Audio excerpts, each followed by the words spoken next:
Demokrasi merupakan konsep politik yang secara umum dipahami sebagai sistem pemerintahan yang menempatkan rakyat sebagai sumber kekuasaan. Namun, makna demokrasi tidak bersifat tunggal. Dalam sejarah pemikiran politik, setiap ideologi menafsirkan demokrasi sesuai dengan kepentingan, nilai, dan kerangka teorinya masing-masing. Jadi salah satu tasvir yang paling kontroversial ini adalah tasvir demokrasi dalam pemikiran komunis, khususnya sebagaimana dirumuskan oleh Lenin. Jadi tulisan ini tuh merangkum secara kritis pandangan Lenin mengenai demokrasi berdasarkan karyanya Komunisme yang berjudul Sayap Kiri, Suatu Penyakit Kanak-kanak pada tahun 1920. Penting ditegaskan sejak awal bahwa karya ini tuh bukan buku teori demokrasi, melainkan tulisan polemis dan strategi yang ditunjukkan untuk mengarahkan gerakan komunis internasional. Jadi oleh karena itu pembahasan demokrasi dalam karya ini tuh tidak muncul secara langsung, terutama dalam bentuk kritis terhadap demokrasi parlementer dan pembelaan terhadap kekuasaan proletariat. Ringkasan ini tidak dimaksudkan untuk mendukung ideologi komunis, melainkan untuk mengulas bagaimana sih Lenin memaknai demokrasi sekaligus menunjukkan batasan dan implikasi problematis dari perjuangan dari pandangan tersebut.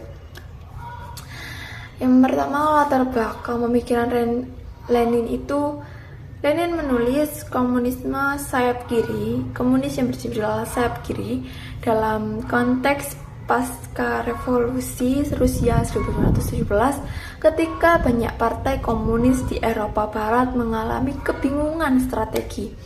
Salah satu perdebatan utama saat itu adalah apakah kaum komunis harus ikut serta dalam parlemen, bekerja di dalam serikat buruh yang ada, atau menolak seluruh institusi demokrasi yang dianggap borjuis. Dalam konteks inilah Lenin mengemukakan pandangannya bahwa demokrasi tidak pernah netral, melainkan selalu mencerminkan kepentingan kelas tertentu. Pandangan ini menjadi dasar bagi seluruh kritiknya terhadap demokrasi parlementer di negara-negara kapitalis. Kritik Lenin terhadap demokrasi ini yang pertama, demokrasi sebagai alat kelas. Jadi menurut Lenin, demokrasi parlementer yang berkembang di negara-negara kapitalis sejatinya adalah demokrasi borjuis. Ia berpendapat bahwa meskipun sistem tersebut memberikan hak pilih dan kebebasan politik secara formal, kekuasaan nyata tetap berada di tangan kelas pemilik modal. Dalam kerangka ini, parlemen dipandang sebagai sarana legitimasi kekuasaan borjuis, alat-alat untuk mempertahankan struktur ekonomi kapitalis, dan juga bukan instrumen pembebasan rakyat bekerja. Lalu Lenin menolak anggapan bahwa demokrasi parlementer itu dapat berdiri di atas semua kelas. Baginya, klaim netralitas demokrasi itu hanya ilusi politik. Yang kedua, penolakan terhadap parlementarisme, yang mana salah satu bagian penting dalam buku ini adalah perdebatan mengenai apakah kaum komunis perlu ikut serta dalam parlemen borjuis. Lenin sebenarnya itu tidak menolak adanya parlemen secara mutlak, tetapi menolak menjadikannya sebagai tujuan utama perjuangan. Ia menegaskan bahwa parlemen hanyalah alat taktis, tidak boleh diperlakukan sebagai inti demokrasi, dan tidak boleh menggantikan perjuangan revolusioner. Setelah itu, namun dalam kritiknya, Lenin secara konsisten menggambarkan parlementarisme sebagai bentuk demokrasi yang sudah usang secara politik jika dipahami sebagai sarana utama kekuasaan rakyat. Selanjutnya yakni adalah konsep demokrasi proletariat menurut dari buku Lenin. Yang pertama yakni adalah pergeseran makna dari demokrasi.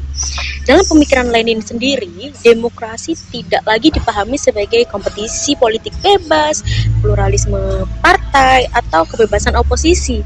Justru sebaliknya, demokrasi diartikan sebagai kekuasaan politik kelas proletariat.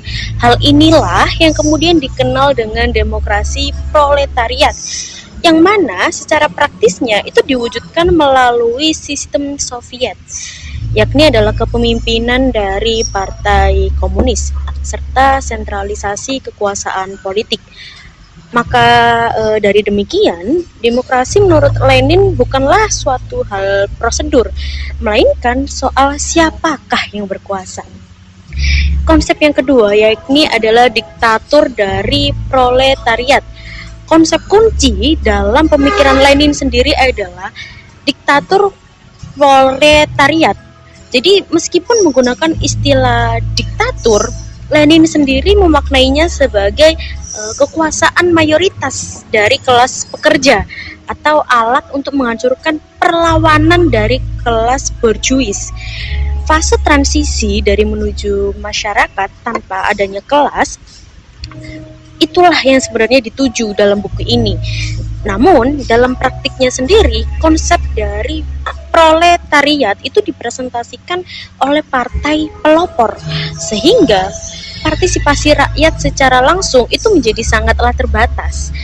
Lalu, implikasinya adalah demokrasi berubah dari keterlibatan rakyat dalam pengambilan keputusan itu menjadi konsolidasi kekuasaan politik oleh partai atas nama rakyat.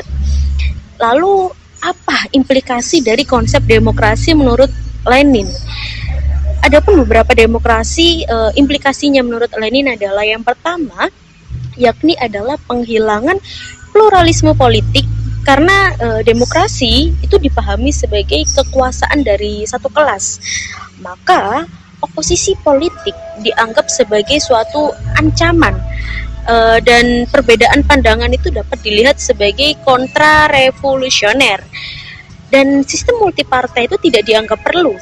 Dan oleh karena inilah hal ini tuh menyebabkan demokrasi kehilangan dari unsur pentingnya, yaitu kompetisi gagasan dan kebebasan politik. Dan yang kedua, implikasi yang kedua menurut Lenin adalah risiko sentralisasi kekuasaan. Dalam pemikiran Lenin sendiri, efektivitas revolusi itu dianggap lebih penting daripada prosedur demokratis, sehingga akibatnya kekuasaan itu terpusat pada elit partai.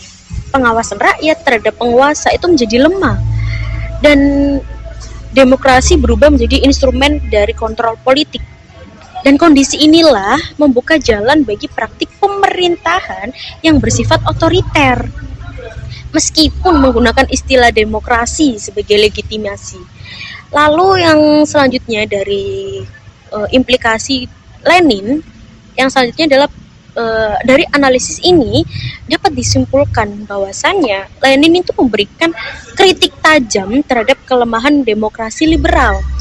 Tetapi solusi yang ditawarkannya itu mengorbankan prinsip dari demokrasi itu sendiri. Dan demokrasi dalam pemikiran Lenin itu adalah sebuah kehilangan dimensi kebebasan, kehilangan pluralisme, dan bergantung pada klaim representasi oleh satu kelompok politik. Maka dengan demikian, makna demokrasi dalam pemikiran Lenin mengalami reduksi dari sistem partisipatif menjadi alat kekuasaan kelas dan juga partai. Berdasarkan buku komunisme yang berjudul Sayap Kiri oleh karya Lenin, dapat disimpulkan bahwasannya Lenin sendiri itu memaknai demokrasi bukan sebagai sistem prosedural, melainkan sebagai instrumen dari perjuangan kelas. Dan demokrasi parlementer sendiri itu ditolak karena dianggap mempertahankan dari dominasi borjuis, sementara demokrasi proletariat itu diwujudkan melalui kekuasaan terpusat di bawah Partai Komunis. Meskipun bertujuan menciptakan kesetaraan sosial, konsep demokrasi Lenin itu menyimpan risiko yang sangat besar, hilangnya kebebasan politik dan juga kontrol rakyat. Oleh karena itu, demokrasi dalam pemikiran Lenin lebih tepat dipahami sebagai redefinisi ideologis, bukan sebagai bentuk demokrasi dalam pengertian modern. Sekian dari saya. Wassalamualaikum warahmatullahi wabarakatuh. Assalamualaikum warahmatullahi wabarakatuh. Perkenalkan, nama saya Salam Majid Ramadan dengan NIM 13 12 5052. Di kesempatan kali ini saya akan membahas atau menerangkan tentang asal-usul dan ideologi komunisme. Jadi, menurut komunisme ialah merupakan ideologi politik yang lahir di Eropa pada abad ke-19 sebagai reaksi terhadap revolusi industri dan sistem kapitalisme. Dan pada masa itu kapitalisme menciptakan kesenjangan sosial yang tajam antara kaum pemilik modal atau bourgeois dan kaum buruh atau proletariat. Ideologi komunisme dikembangkan oleh Karl Marx dan Friedrich Engels melalui manifesto komunis pada tahun 1848. Menurut Marx, sejarah manusia pada dasarnya adalah sejarah perjuangan kelas. Ia berpendapat bahwa ketimpangan sosial tidak bisa diselesaikan melalui reformasi, melainkan melalui revolusi yang dilakukan oleh kelas pekerja. Jadi, tujuan utama komunisme adalah menciptakan masyarakat tanpa kelas, tanpa kepemilikan pribadi atas alat produksi, serta menghapus eksploitasi manusia oleh manusia. Dalam praktiknya, gagasan ini kemudian dikembangkan oleh tokoh seperti Vladimir Lenin yang menekankan peran partai pelopor sebagai penggerak revolusi. Dan disinilah komunisme berkembang, bukan hanya melalui teori, tetapi juga melalui ideologi politik yang diterapkan dalam sistem pemerintahan di berbagai negara. Jadi, prinsip dan strategi komunis. Dalam pelaksanaannya, ideologi komunisme dijalankan melalui sistem politik yang bersifat totaliter. Negara memegang kendali penuh atas kehidupan politik, ekonomi, dan sosial masyarakat. Sistem ini hanya mengakui satu partai, yaitu Partai Komunis, dan tidak memberikan ruang bagi oposisi politik. Demokrasi dalam sistem komunis dikenal dengan istilah diktator proletariat yang diklaim sebagai bentuk kekuasaan rakyat pekerja. Namun dalam praktiknya, kekuasaan terpusat pada elit partai. Prinsip yang digunakan adalah sentralisme demokratis, di mana keputusan diambil secara terpusat dan wajib dipatuhi oleh seluruh anggota. Untuk mencapai kekuasaan, Partai Komunis menggunakan strategi politik bertahap, mulai dari membangun basis massa, melalui organisasi buruh dan tani. Melakukan infiltrasi ke lembaga-lembaga negara, hingga melancarkan perjuangan revolusioner bila dianggap perlu.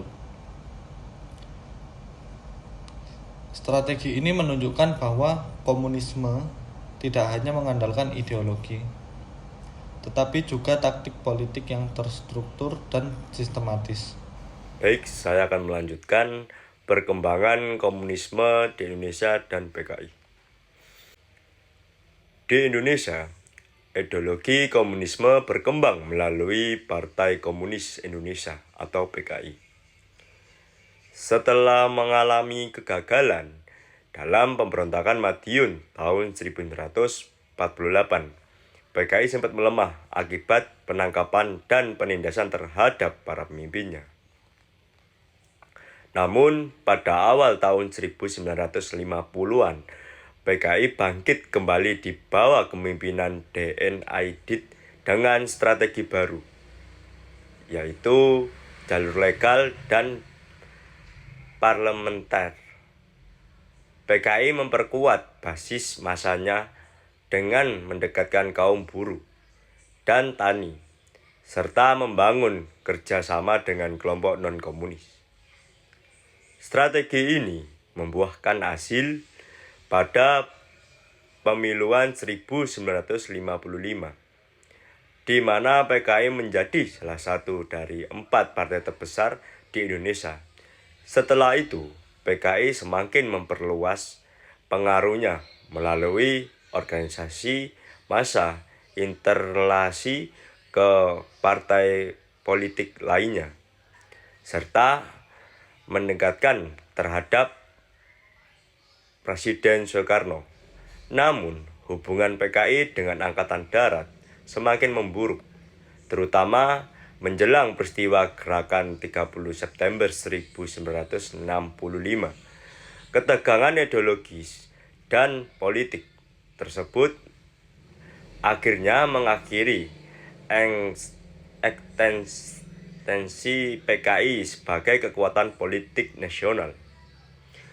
Peristiwa itu menjadi pelajaran penting dalam sejarah Indonesia mengenai dampak ideologi politik terhadap stabilitas negara. Assalamualaikum warahmatullahi wabarakatuh. Saya Fabi Prana dengan NIM 13125000248.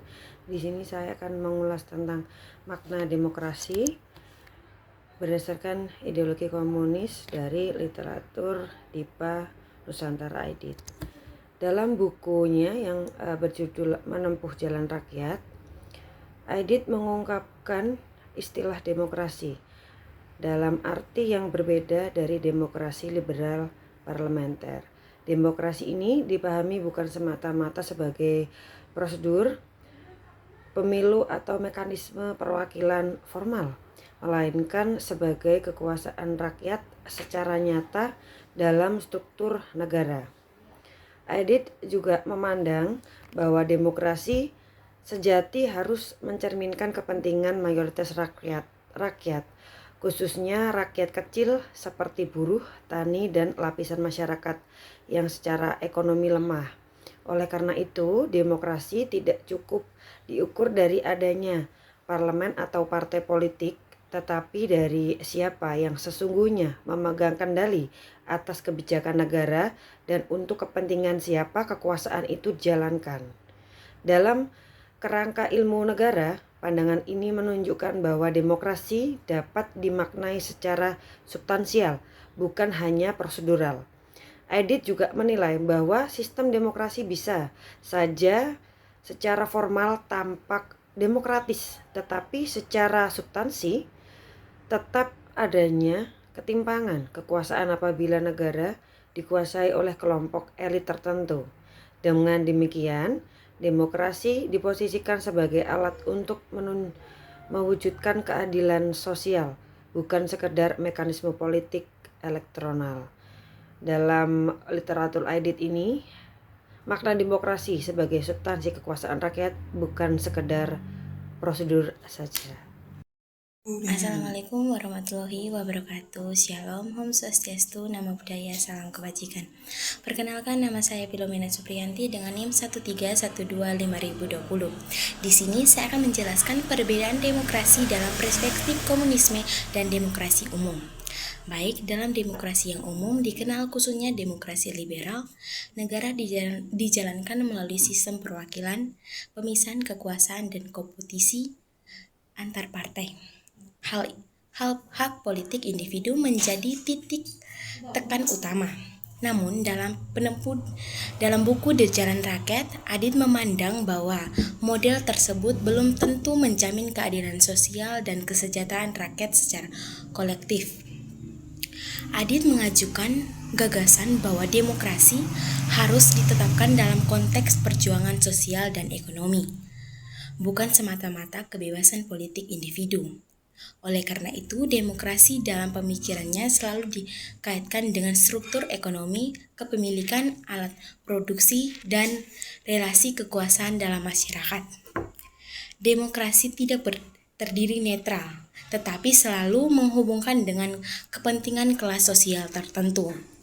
Dalam kajian ilmu negara, pemikiran ini penting bukan untuk diadopsi, melainkan untuk dipahami sebagai salah satu varian teori demokrasi. Hal ini menunjukkan bahwa konsep demokrasi tidak tunggal, melainkan memiliki banyak tafsir tergantung pada dasar filsafat negara yang digunakan dengan memahami perbedaan ini. Mahasiswa ilmu negara dalam melihat bahwa perbedaan tentang demokrasi tidak hanya bersifat teknis, tetapi juga ideologi dan struktur. Sekian dari saya, terima kasih. Assalamualaikum warahmatullahi wabarakatuh.